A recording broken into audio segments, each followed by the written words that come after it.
Hello, I'm Doris Beck with MedAdvantage Resources, and thank you for joining us in the How to Code CPT for the Auditory System Surgical Procedures.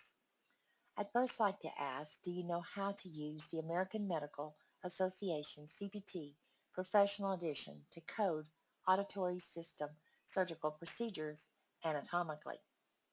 Consider this: surgeons specialize in performance of surgical procedures within the anatomical body system. This same logic applies to the structure of the CPT coding manual. You will need a copy of your manual with you as we go through the presentation. First, I'd like for you to identify the organs within the auditory system and list those organs within anatomical order, as in the groupings. Once you've completed this, turn to the table of contents. You'll find this at the beginning of the CPT auditory system as a reference point. Check your list of organs within the auditory system. Also, check and put those same organs within anatomical structure or order as listed in the structure of the CPT book table of contents. You can also reference the code descriptions that relate to the codes on that table of contents for the auditory system. The auditory system CPT codes begin with the first digit, 6, within the code range of 69000 through 69979. Each of these codes is unique to a surgical description provided by the code and are assigned anatomically within the auditory system code ranges. The table of contents is a great reference point. It uses red text to identify the organs or body parts, and the table of contents uses blue text to identify the surgical process or procedures performed on that particular organ.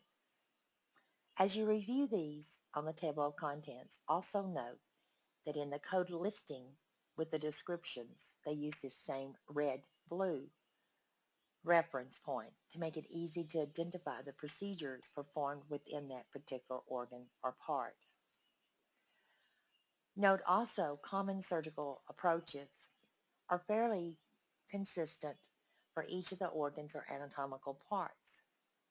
As you go down, you will see incision, excision, splasties, the repairs. Make note of those. Become familiar with those. Using the table of contents as a reference point, explore these common surgical approach or surgical processes. The CPT Professional Edition illustrated anatomical and procedural review at the beginning of the CPT book provides a list of surgical procedures as a quick reference point. This listing will give you the surgical suffix, the meaning, and also provide an example of that procedure. For instance, excision, the ectomies, the tomies, the incisions. Variations within the surgical procedures are very defined within the code description following each code.